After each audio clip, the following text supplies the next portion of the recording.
And when you look at these corporations, they chew us up, they spit us out, and they're done with you. They just don't give a fuck.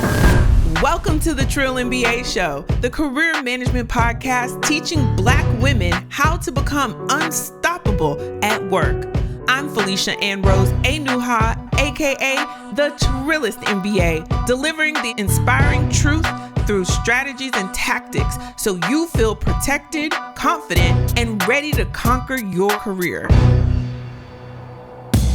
Let's wrap up the show with Raslyn. All right, Raslyn, we are back. Oh my God. Blinds for you, sweetheart. I feel like it's a lot of sun. Oh, yes. I just felt like God was shining on you. And I think it's symbolic of the sunshine that you're in now. So you have moved out of the country, but you are very much owning your own business. You actively have clients, but then you've started a new venture called Notable Career Magazine. And I want you to tell us, what is your mission and your vision for this new magazine that is for us, by you, but it will be for us, by us as this grows. I'm so excited about this.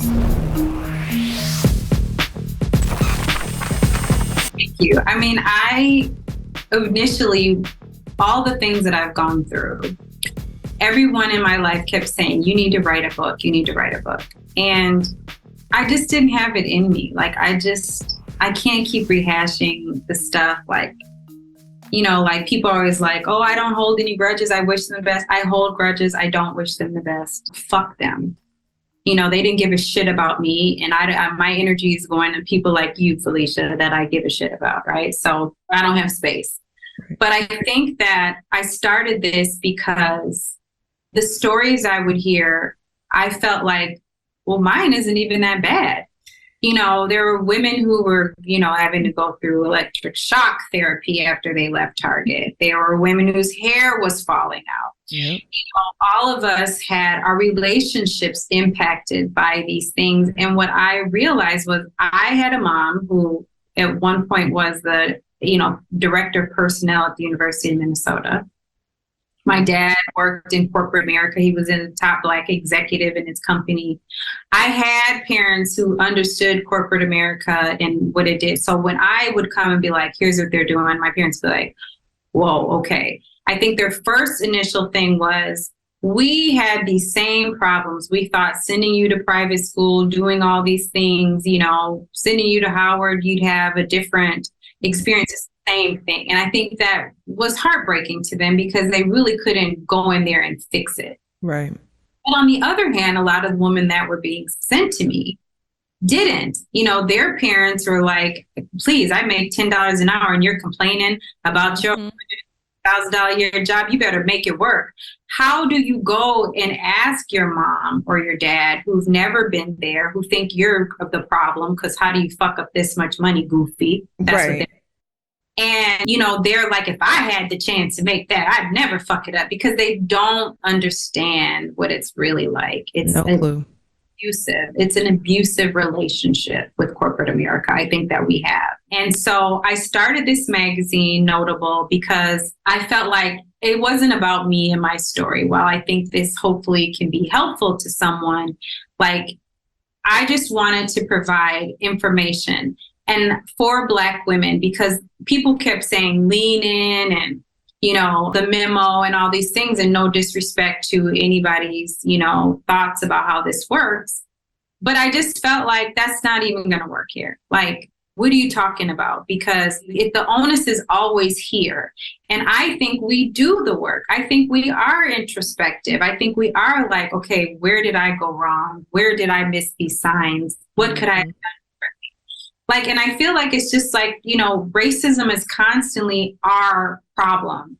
And it's really white people's problem. So what I want to do is just say, okay, A, you're not crazy. A, you're not alone. But here are some things you should think about with regard to your career. And it's not just, oh, my white boss is fucking with me. Although I do have an article about white women fucking with you at work, because I felt like, How do you my first issue was about discrimination. How do you talk to Black women about their careers without talking about discrimination first? And I just wanted to get it over with, because I think it's disingenuous to say to us, oh, you just need to have a plan, or you need a mentor, or you need to have an advocate. And it's like, please, no one is going to put their career on the line to fucking help me when this white bitch is fucking with me. She can't even do nothing with this white woman. She couldn't even sit down and talk to me like, the way you're treating 𝗙𝗪cia, like, we're all noticing it and you need to back.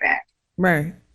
Yeah. Like, it's not cute. No one's going to do that. No. They're going to shun you. So I wanted to have things like, the next issue will not just be about discrimination. There'll be, you had a plan for your retirement. Here are some questions you need to ask. How your career could be impacting your friendships. Like, when you start making this much money, or you're not, and your other friends are making $400,000 a year, you're still making 50. How does this work when they want to go to brunch and spend like ballers and I can't? The things that affect us. Do you need a 529 college savings plan or not? Right. A lot of people don't know that you can take out a college savings plan and use it for yourself. Yeah. There's so many things that I think we're missing. Mm-hmm. Travel with your boss. Please don't wear your Louis Vuitton luggage when you travel with your boss. If you're traveling alone, you might can do that. But if you're traveling with your team, here's how you should dress. If you're traveling with your boss, here's how you. So those will be the kinds of stories that we have. If you start to feel like you're, being marginalized at work and you're not moving up, you're not moving down, what are some things you can do? I want to have those kinds of conversations and resources. And I think the second part to that is, as a publicist, as I mentioned before, there aren't a lot of Black women who are ever even called to be interviewed. And they're experts, they're great in their field. They'll never be in a magazine. They'll never be in the Wall Street Journal. They'll never be there. And if we don't make 30 under 30 or 40 under 40, the truth is, by the time we really amass money and stature in our career, we are in our 40s. Mm-hmm. So we miss out. The white girls are VPs at 28. We're not. Yeah. So I really want this to grow to a place where, I have like a 40 under 40, but it's not 40 under 40. I have to figure out, the notable, not, I don't know. But where I'm celebrating Black women who may be over 40 or under 20. Maybe there's these teenagers who have, lemonade stands, whatever. I just wanted Black women to feel like they had a space where they feel celebrated for their accomplishments. Like I want to get to the point where, hey, if you do something amazing, I'd be like, hey, spotlight of the day is 𝗙𝗪cia. Like, look at the shit she's fucking doing, bitches. Like, it can be done. Like, I want that for us. Yes. I want, to have the BET Awards for Notable, where we're up there getting, hey, girl, that robot you made, amazing. Yes. And I want to get there. And so that's really why I did it. I was just so tired of the same story regurgitated over and over and over again of how they're abusing us. And even when we get to be entrepreneurs, we have white clients, they get smart and, do things that trigger. Like I had a client trigger me, where he asked for something and I was like, well, the deliverables are this. So what do you want me to take away to do that? And he was like, I want this by Monday. And I was just like, whoa. Like I just had this, like, I don't work in corporate anymore. I shouldn't be feeling like this. Right. And so I think that, even when we're on our own, we still have to deal with things. Yeah. So I did it because I think Notable, the name, like I think who we are is notable. All the achievements and accomplishments and amazing things we've given to industries is notable. And there's nobody celebrating this. Yeah. We're just on LinkedIn. Hey, look at where I went. I went. Oh my God. And I mean, I have to put my stuff on LinkedIn for the magazine, but if you want to piss me off, have me reading through LinkedIn. I'd be like, oh, please. I hate it for us, right? Yeah. And so the other part of it is, and I think we touched on it a little bit, like the seat at the table they keep telling us that we need. And we have all these people seated at a table and we're still getting beat up in these jobs. I had a Black woman reporting to the CEO at Target. I'm getting beat up for helping her do something. Like, I'm getting beat up and she's there. Yeah. When I was at Invesco, there's a Black man who I thought I was cool with who reported to the CEO. I was scared to even go to him when this stuff happened because I couldn't trust it. Right. And everyone would say, he don't care about Black people. He just cares about himself. You know, even though I thought we had this, I was afraid. I need to keep this job until I can't keep this job, right? So what does this seat at the table even mean? Yeah. Because these DEI people or these people who are in these high places, oftentimes when you look at their team, their own team, not the company, their team, Black women still aren't paid correctly. Right. They don't have the right titles. You know, if you can't make changes on your team, then how does the rest of the company expect you to do anything? And for me, the only thing you need to do is make sure I'm paid commensurate with my fucking skill set. Like if in DC, they says we make 45 cents on the dollar. Why? Yeah, that's crazy. So if as a DEI person, like I read all these, oh, here's what we're doing. If I don't see pay equity in there and here's what I did starting with my team, I don't want to hear it. Yeah. So it's not that kind of magazine. Like, I'm not about to be like, oh, amazing. I'm not going to shit on Black women either. I'm just no gotcha. It's not going to be, oh, I'm going to, you know, oh, you think you're doing this and here. I'm not doing that. If you're on there, it's because I want to hear what you have to say. I think you're, you know, have something, or I want to celebrate you. Like, I'm not even going to bring people on there I know are full of shit. If I accidentally have someone who's full of shit on there, my apologies in advance. I did not know. Right. Because there's some people out there and on the surface, you're like, oh my God, they're amazing. And then you start hearing the things and you start learning the things and you're like, oh, they're just good at personal branding. Yeah. You know, my mom said to me, you know, are you worried that your magazine is just you writing everything? Like it just says by Raslyn C. And I said, well, what do you want me to do? Buy the editors or something? You know, is that what you want me to change it to? She said, well, you think that, you know, makes it less credible? I said, it would be just like if I had a podcast and I had people on. I said, I'm interviewing experts. It's not my opinion because some of the things I don't agree with. But I don't know. It's their stuff. I don't think that I would think that way, but I don't have their background. So there's a lot of stuff I'm writing about that I don't necessarily think is, you know, how I would look at it. But I am free. Yes. And I can say things that other people can't. I can name names. I can say 𝗙𝗠𝗟𝗃𝗃 was my boss at Invesco. She was racist and she dogged me and I won $1 million because of her racism. Yes, I can say that. Everybody, those are the facts. I read it. Yeah. You know, when the judge gave his order, he said, I was a rainmaker. He said she was a rainmaker. She came in there and did things other people couldn't do. You can't make this up. Yeah. So I can say those things. Other people can't. And even the women that I interview, when they tell me for their magazine, they tell me their stories, they say, please redact that company name.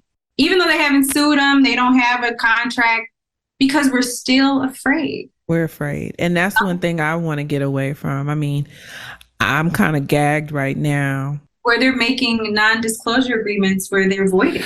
Yeah, that's going to be great. You know, when you're in the midst of potential litigation.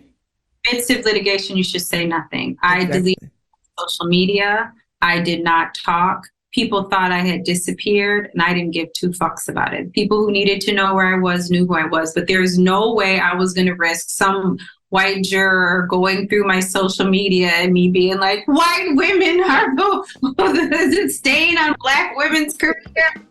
You know, like I didn't want none of that because I hear the story and that's it. You know, they couldn't come in and find me on nothing. Yeah.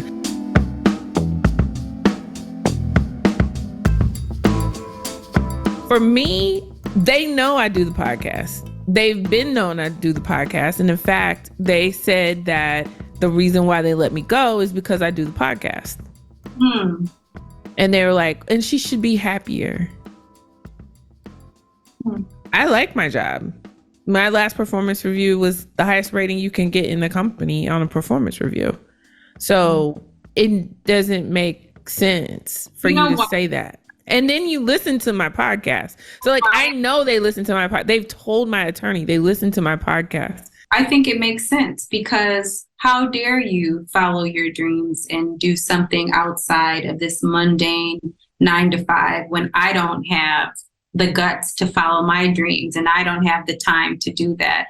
I think it's always goes back to putting you in your place and taking away your ability to support yourself and teaching you a lesson. And I think that's why I say it's such an abusive relationship. It's like an abusive boyfriend. It's like, I can't leave him. You almost got to make him quit me. So I make sure you don't stalk me afterwards. Right. Yeah. I mean, it's this, tete-a-tete that you have to do. Yeah. But nobody's going to help you have a perfect life, 𝗙𝗏. That's something my mom taught me. So if what you need to have a perfect life is this creative outlet, they're going to make that hard for you to do. If you have everything but a man, no one's going to introduce you to a man. If you have everything but a job, ain't nobody going to tell you about no openings. Whatever they think you need that makes you have, in their eyes, a perfect life, they're going to make it hard for you or make it so they have no help in you getting that.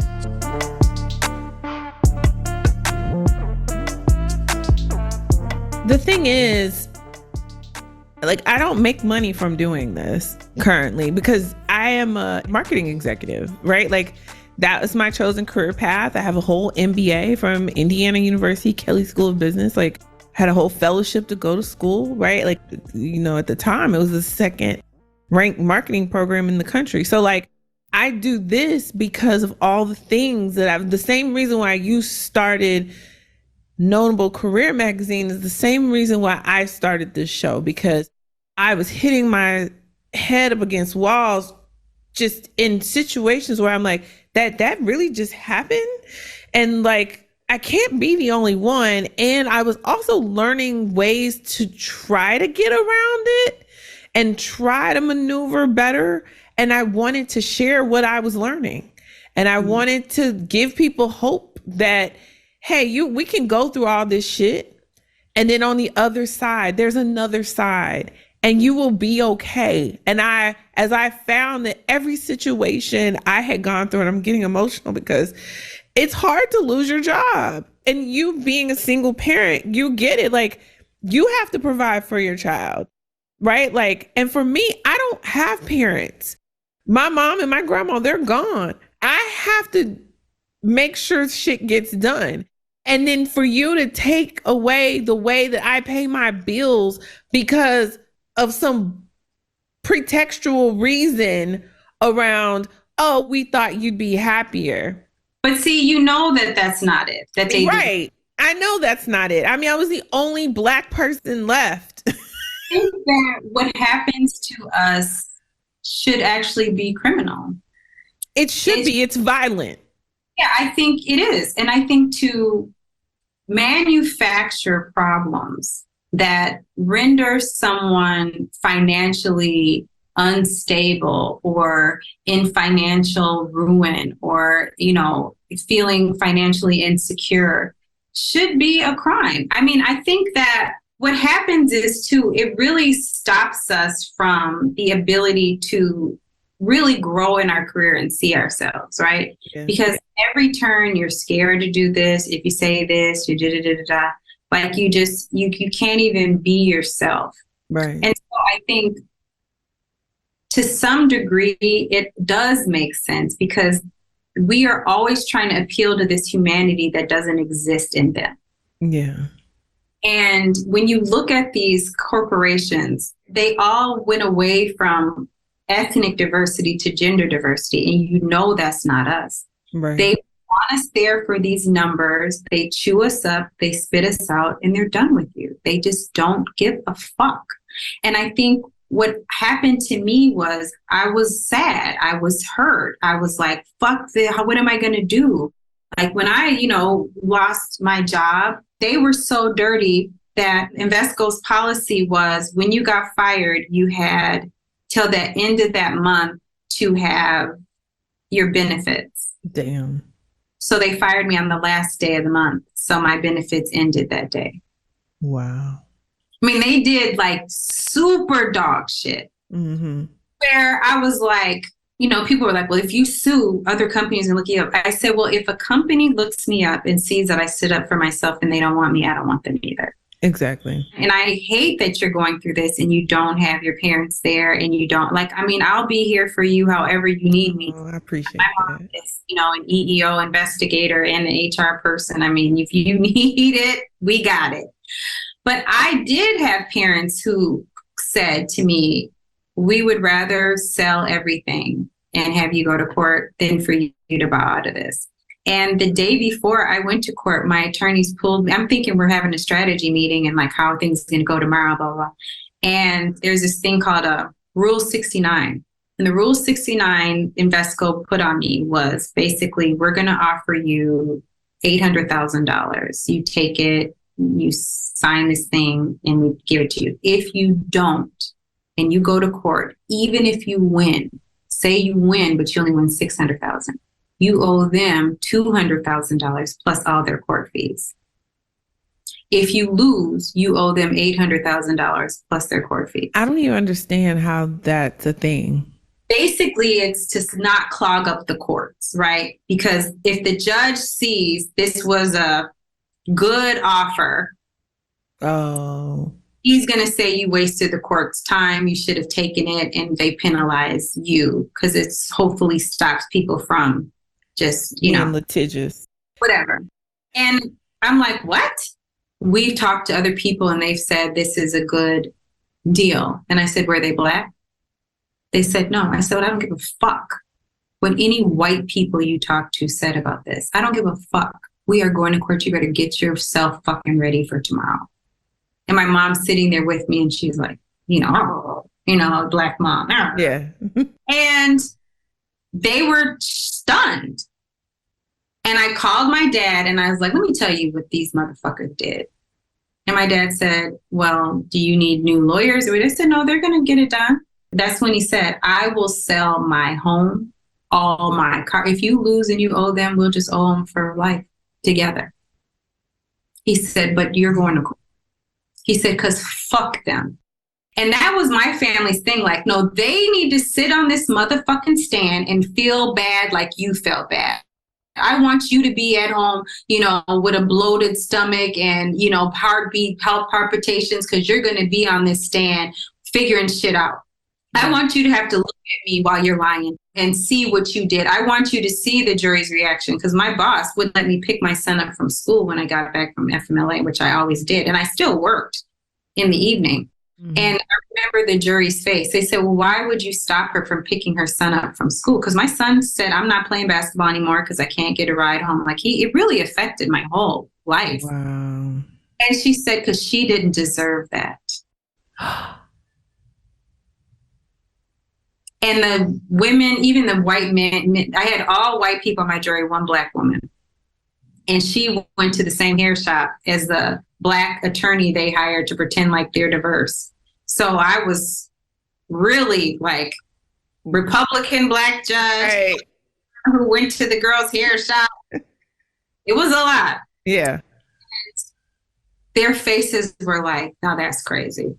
They did such things. And I think that's where I want Black women to get to. They don't give a fuck about you.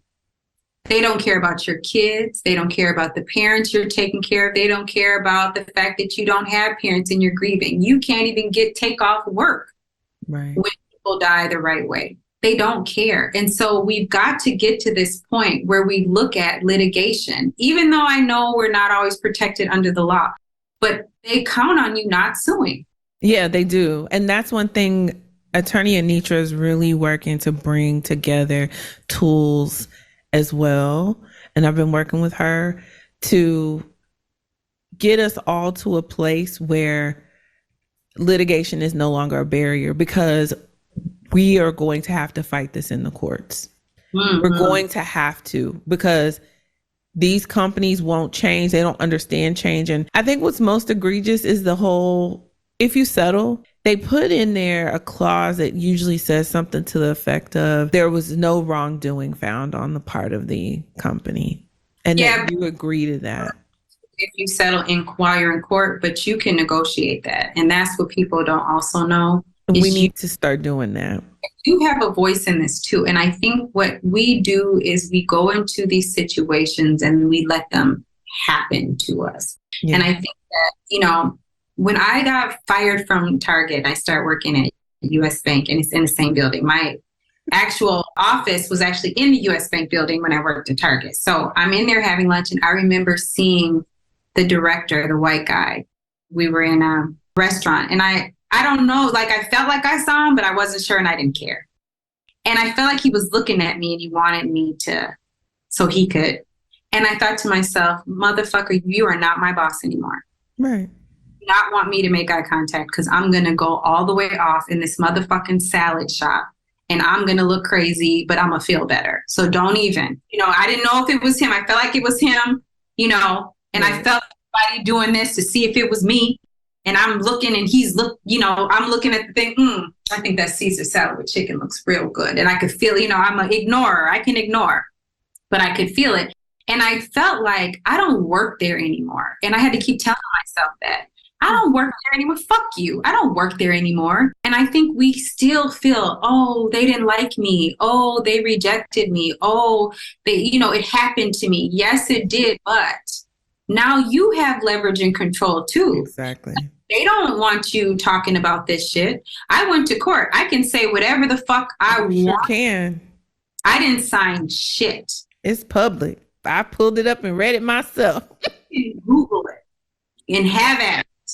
But I'm telling you, like, there were even things with my attorney, was white. He didn't understand everything. Like, I'd be like even when I said, the guy was like, well, we wanted to make sure people were comfortable with her. And I was like, he's giving you the nugget. Go back over. And he was like, I don't want to confuse the jury. And I'm like, Jesus motherfucking Christ. That was even a battle. If I hadn't had my mom there, my godmother, they went every day. My trial was over a week. I mean, it wasn't like a day. It was a fucking shit show of shit. And if I hadn't had my mom in there, like, no. And a lot of things that we got is because I didn't have employment lawyers. I got litigators. Because me and my mom, my godmother, my dad, like between us, we're going to get the HR stuff. Right. We got all the stuff. We can organize, like we got that. But you need someone who's not afraid to go to court. If your attorney don't have no money and you ain't got no money, you can't afford it. You have to have a big enough attorney's office that can afford to go to court. Right. That's $60,000, sometimes $100,000 in fees just going to court. Yeah. I mean, after my payout, I had to pay court fees. I had to pay Xerox stuff. I'm looking at the thing like Xeroxing. Yeah. You have to pay all that back. Because they, did it on a contingency. You did on contingency. Did on contingency because remember, I got fired in 2018. Yeah. I didn't 2021. That's 3 years. Wow. Attorney's fees. I had to pay it out of my settlement. I ended up having, but if I didn't win, I didn't have to pay it. Right.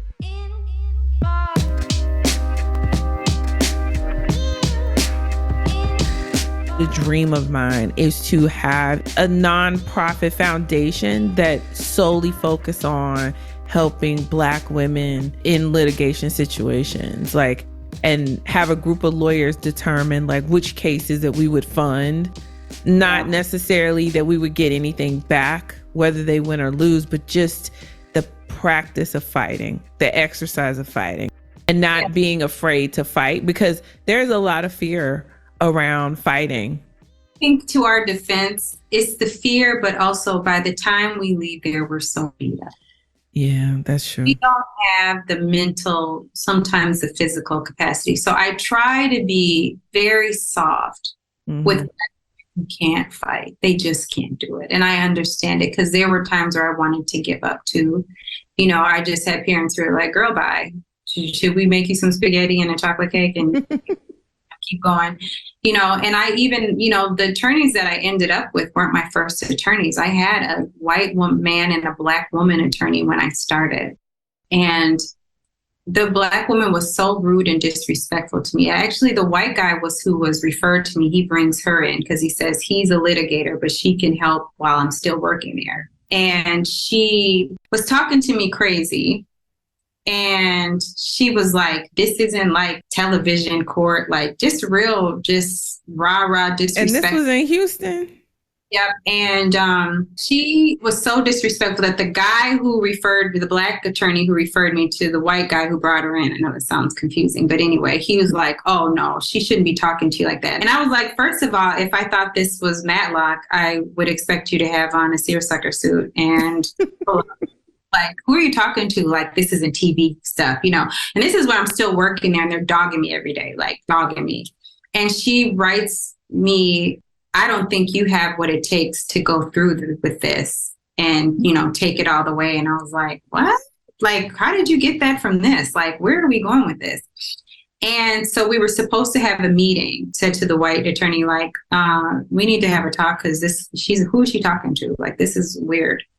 And so we were supposed to have a talk and then I couldn't make it. So I was like, look, I'm going to have to reschedule. Like, I can't make it. And then they fired me. They were like, we no longer want to work with you. We don't think you're this and we don't think you. Because what happened was Invesco, we sent them a demand letter while I was still working there. Mm-hmm. Invesco would not respond. Like, they just wouldn't respond. So finally, they kicked it all the way up to the attorney and Gary. She was a crazy white lady. And they kicked it up to her and they made a pact with her. Like, they won't send anything else to HR and they wouldn't, you know, do anything to me. Like, it would be attorney to attorney because she was the attorney at Invesco.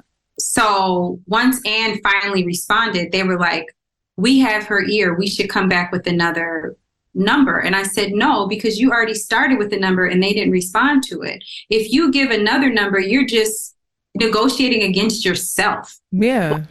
Let them come back with another number. Then if we feel like, I said, but you can't go back with another. That's how you coming down from some they haven't. Okay, well, we're asking for this. They don't respond. Okay, what about this? They don't respond. You can't do that. That's not negotiating. That sounds nuts. So anyway, I didn't make it. They fired me. They're like, we no longer want to work with you, blah, blah. And I'm like, what? So I ended up finding these other attorneys. Now, while I'm going through litigation, these two, you know, goofball attorneys are writing letters to me and my new attorney saying, whatever I get from Invesco, they are to get a portion of it. No, you fired me. And so my attorney's like, you fired her. Like, this is crazy. He's like, well, we'll just they're like demanding money. We're going to sue you.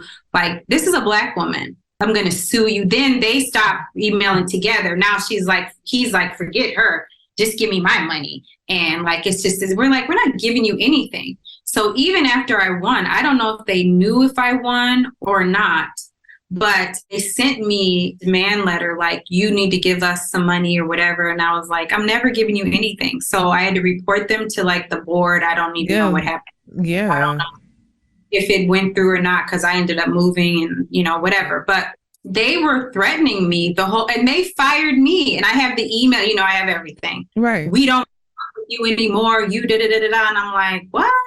And then still, after I won, they were demanding money from me and my attorneys. And I had a huge, you know, law firm in New York. Like, they weren't the type of attorneys you were going to be punking. Right. And that's really what happened. Like, I mean, so be careful with the attorneys.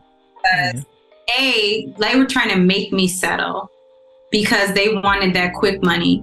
And they were so rude to me. Like, I mean, I'm getting beat up every day and now I have this Black woman. Dog. I don't understand skin folk. I'll never understand skin folk. It'll never make sense to me.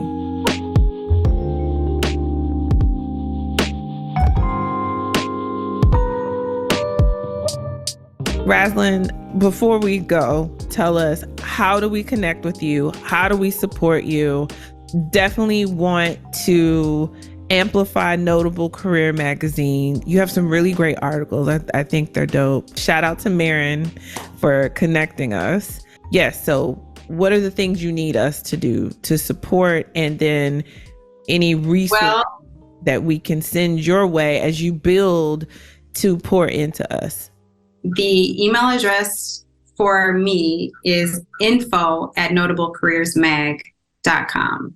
And that's to share, like, hey, I have an idea, or like, here's what I'd like to know about. Can you do an article on this? Or I'm a subject matter expert in this, and I'd love to share, you know, whatever.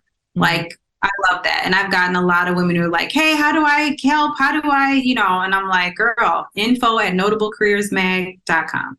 But the magazine itself is www.notablecareersmag.com. And I started it so I could be helpful and provide resources for Black women who are just trying to figure out their careers, but also to give Black women who are subject matter experts the opportunity to be interviewed and talk about what they know and what they've experienced and all the things that they have to share that often get overlooked. And so I called it Notable because I think what we do and what we contribute to industries and companies and careers is notable and it deserves to be celebrated. And also it's a double meaning. It's no table because I think Black women are tired of this table we keep being told about. And we know that having a seat at the table, the people who are there aren't even able to advocate for themselves, let alone advocate for the rest of us. So it just doesn't make any sense. So our notion at Notable is we want to knock that motherfucker over. So there's no table. And so there's an equitable workplace for everyone. And, while I say everyone, I'm really more concerned about Black women. I think if we have an equitable workplace, everybody else has one. Fact. So I'm not into people of color. It's not a woman of color. It is for Black women. That's the end of it. I don't care what anybody thinks about it. I tell them, if you can't like the article because your boss might see it, fine. I'm okay with that. Just send me a little note and tell me you enjoyed it or something like that, Yeah. Because I get it. I get it, you know. I do too. And that's why, I struggle because I call this the 𝗙𝗟𝗃 show, but I also understand I still work in corporate. My audience is still in corporate and in workplaces. And so we're trying to survive. And unfortunately, right now, what survival means is pretending not being able to be free in our own being and spirit a lot of times. I think, though, one thing I've learned a lot of things. I learned, like I said, they don't treat you better when you don't advocate for yourself. They don't treat you better if your nails are taupe versus gold with diamonds on it. They're not nicer to you when your hair's straight or versus when it's natural. You're going to get it at some point. If you're doing anything dynamic, you're going to get it. And I think if you go into your jobs with that understanding, then you're just not going to be as bothered until it's time to really be bothered. I think you have to advocate for yourself. We're just too grown to be letting them do us this way. Yeah, we've got to fight back. I've got to be like, excuse me, who are you talking to? Why would you say that to me? What does that mean? We let so much go. And by the time we, say our piece, they have a different culture. Their culture is, you weren't taking responsibility. Why didn't you say anything before? Like, even in my court case, they're like, well, why didn't you say that it was racial discrimination in the beginning? Because I didn't want to get fired, bitch. Because that's what happens. By the time I said it, I meant it. And I didn't give a fuck what was going to happen after that. Like, I just was like, what are they going to do? Kill me? I'm going to be dead if I keep letting them stress me out like this. Like, I was not sleeping. Like, my cortisol was off the charts, my cortisol levels, like I was gaining weight, then I was losing weight. Like my son was like, Mom, like he was worried about me. And even through the court case, like he was texting me, I love you, Mom, you got this, And I think I was just so in it and scared I was going to lose everything that I tried to be a good mom at that time, but I don't know if I was successful in that. I did the best that I could. That's all you needed to do. Yeah, but I think like everything suffered. Relationships suffered. Like any guy that I was dealing with, like if he couldn't be like, fuck them, I'll pay all your bills. Did I want to talk to him about what's going on with me at work? Right. No, I don't. Because you can't fucking solve and help me. And if you could, you're not. So, I'm not going to sit on the phone like crying to some dude who can't be like, fuck it, I'll pay your mortgage for the rest of the year. What have you always wanted to do? I would have started Notable years ago if I had been, in a different place, but I think it does affect how you see people. Your friends are, tired of hearing about it. They don't want to talk about it because they're doing great in their careers and you're not. You feel a certain way. you know, but it came full circle for me because the people who shunned me when I was going through it ended up going through it and then coming to me. Oh, let's do a class action lawsuit. Weren't you the one who told me that they'd never mess with you because you're so connected? Now you want to talk to me about a class action lawsuit? No, thank you. Like when I was coming to people, they were dogging me, trying to make me feel like something was wrong with me. And these are the same people that wanted to hang with me, wanted to be a part of my projects, you know, and when I was really going through it all those times, I'm sure they were like, you know, this girl's a problem. She keeps being put on corrective action, but I keep getting off it too and getting apologies. So that should tell you something there too. Yeah. I wanted to look at it like that. You know, I think if you have these issues, think about being a contractor or a consultant where you don't have to go through these, you know, reviews and these like constant, you know, airy gotchas that they keep trying to throw at you. It takes away a lot of their power over you and control. And the best time I had was at US Bank. And I think it's because they were great to me, but also because I was a contractor. You know, I had some level of control over how this was going to go because there are rules to engagement that they have to follow. Yeah.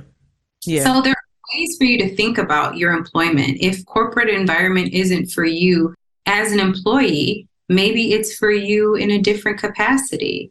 You know, I know that's easier said than done, but have to start thinking offensively when you're going through these problems. And I honestly didn't see entrepreneurship as an opportunity for me. And, you know, my parents were like, we would have given you money to do. And I'm like, thanks for telling me now after I've been beat up and, you know, abused. And I did have PTSD. I think sometimes I still do. Mm-hmm. Really abused and put through it. And they allowed it and they helped them. They gave them the tools to try to harm me. You know, I don't have any sympathy for these people. I don't sit and think about them, but if they do cross my mind, I certainly don't say a prayer for them. You know, so I don't give a fuck about them, but I care about Black women. And I think we deserve a better life. We deserve the careers that we work so hard for, all the sacrifices we make. Us getting a degree, us getting an MBA, us doing this is so much harder than the average person. And I don't think we're given the credit for all the things that we've endured, all the ways we've had to twist and turn ourselves to fit into these places. And it's still not enough, you know, and you're treated like a child. You're treated like a little kid. You know, they talk to you like a nothing, like, you know, you can't stand up for yourself. You can't defend yourself, or you're not accepting feedback. You have to let people play and lie in your face. Yeah. Go home and be a mom, or be a friend, or be a girlfriend, or be a woman to somebody, or, you know, help the church do whatever it is you do. You still have to stand up and do those things. That's a lot to ask of us.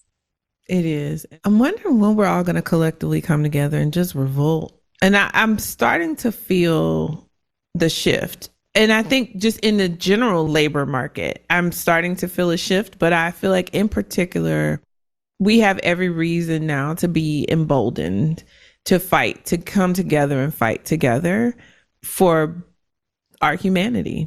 Yeah, I agree. What we need. We need our humanity.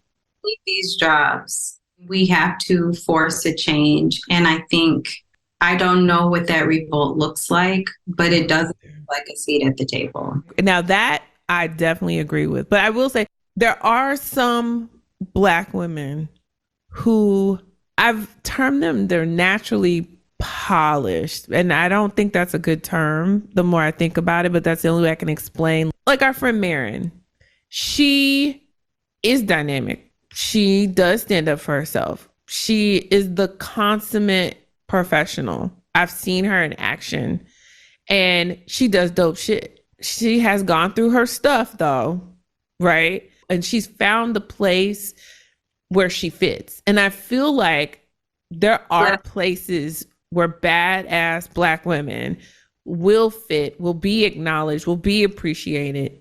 Fit at Target. We fit at all these places. We just get bosses and there's this manager's always right attitude. I think what Marin has encountered is great. And I wish that for all of us. I think you have a more male-centric place, which I think she's at a more man-focused place. So. white men are a little different with us than I think white women are. And I tend, as a publicist, to be in a more white female-led space. Mm-hmm. If you get into it with a white woman, it's this two women catty fighting. They don't see the racial implications and how she trumps you, even if she's at the same level as you and not your boss. I think when I started working in finance, I did better. Now, I had this terrible white lady boss, and I think they're not going to not protect the white woman. But in my, maybe warped mind, when I didn't have to deal with her, she made herself have to be dealt with because she was jealous. But if I hadn't had to deal with her, I think I would have been just fine at Invesco because it was male dominated. Nobody was really, that's the only person who was competing with me was this weirdo. And really, I was making her look good because I'm her fucking employee. You hired me, goofy. So I'm making you look good. But she didn't see it that way. And even the man, there was one call where one of the guys said to her, look, we're running a global fucking organization here. Like, you need to get with the program. And he was like, we are so tired of listening to you undermine Raslyn. We can only imagine how she feels. And this was on a call with me on the call. They really, the white men did at Invesco do what they could do in their, they're my business partners. I didn't, right. So I will say that in white male dominated fields, we tend to do better. That's the consensus that I get. And I did, when I was going to write a book before Notable, I interviewed like 20 Black women about their careers. And I did a survey and I asked them, think about your best, work experience, close your eyes. What was it like? And what was the gender and race of your boss? And for the best experience, it was white male, 90-something%. The worst experience, white woman. Mm-hmm. So same, like 90-something%. And some people had a Black woman boss. I mean, some people had a Latino, somebody had an Asian. I mean, there was some. But the consensus was when they had white male bosses, he let them go because you can't knock him off his square. He's not worried about you. No, not at all. Please take on all the work because he want to go play golf and hang with the boys. And, like at Vesco, they order, Popeyes every Thursday. That's what they look forward to. They ain't really thinking about you like that. So I did get my best bonus when I reported to Dan, even though he threw me under the bus with Melissa. He and Elizabeth did together give me my raise, put me where I was supposed to. I mean, I should have been even higher than that, but we won't go there. Because when I did go to him and say, I think I should be a manager, you let these goofies be managers. And he's like, I don't think you're ready. Like, mind you, he came from NASCAR and now he's leading events at Target. Like, when were you ready? They get to have transferable skills, come from NASCAR to Target events or, and help oversee me doing fashion. Right. You get who do you think you are? But see, they get to decide so much for you. Yeah. We've got to figure out another way. I think we have to find that out. But I do think, even with all my bad experiences, the best match is if you have to have a boss, a white guy and a Black woman subordinate. I think that is your best bet. And I've had women say, like, when they have job opportunities, if it's a white woman they're going to report to, they, more than likely don't want to accept the job. Or if they do, they know they got about a year before it starts. Mm-hmm. I've also heard women say, I will work for a white woman, but she has to be married, have kids, and have a happy life. And I try to discern that through the interview process. Yep. If she's unmarried and she's going to fuck with you until life is over. And don't you be married and happy. They don't like it. So I think, there's just so much that goes into us in a job and all these mental gymnastics that we have to play. Is she happy? Is she married? Is she going to fuck with me? If she does fuck with me, who are my allies? Like, it's just crazy town. And nobody's going to say, leave Felicia alone. Right. Nobody.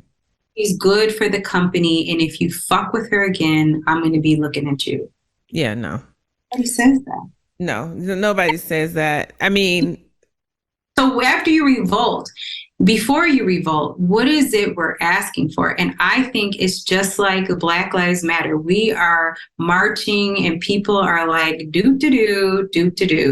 Like, it's okay, cool for now. And yes, George Floyd and all that. And then like, as soon as they change the bills, all the DEI people are out. Like, I just think that, yes, we need to root for each other and advocate and have some sort of plan of rebellion. I'm all for that. But I think when you have that plan, then when they come to the table and say, what are you asking for? What are we asking for? You know what I mean? Like, how do you articulate what it is you want in this workplace? Like, hey, don't be putting Black women under white women. Don't even for the first 3 years. How do you say that? No. So here's what I say we need to ask for.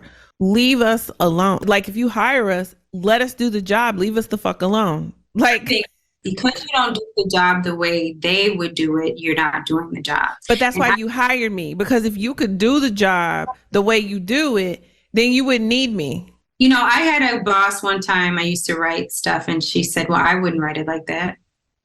I said, well, that's because your name's not Raslyn. Now, if you want it written how you would write it, then you write it. But this is how I wrote it. Is it wrong? No, that's just not how I would have said it. Well, then you write it how you would say it, because I don't write like that.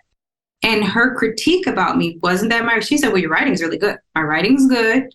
It's factual. It's punctuated correctly. Everything's right. Why are you bothering me? But if you said that to her, she'd say, I was just coaching and managing her. But it was an uncoachable thing, because how would you have said it? And what was wrong with how I said it? And our culture is so different. I just think it's going to be a problem, because we would say that's nitpicky. But if you went to some people, they'd be like, well, she was just being a manager. She was just you can't win when you can't even come to the table and see the same things.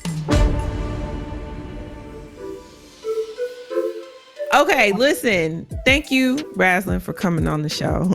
Thank you so much for having me. This was so much fun. I hope it was helpful. It certainly was helpful for me to talk about it again and to, talk about how I started versus where I am now, because you're right.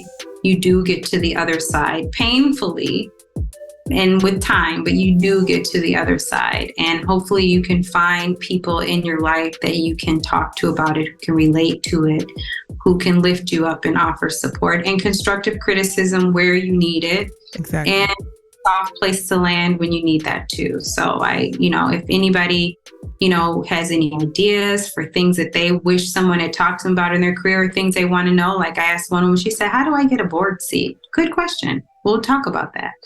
So those are the kinds of things, like, tell me what they're not telling you, or what you need to know, or what you feel you need to know to be the best you can be at your career. Amen. Well, Raslyn, thank you so much. And we will definitely be in touch soon. Thank you, my love. Well, guys, that's a wrap on another great episode of the Career Management Podcast for Black women. Yes, girl, this show is just for you. We're here to tell you how to play that chessboard at work, girl. So subscribe, comment, follow us on social media at 𝗙𝗏𝗃 Show.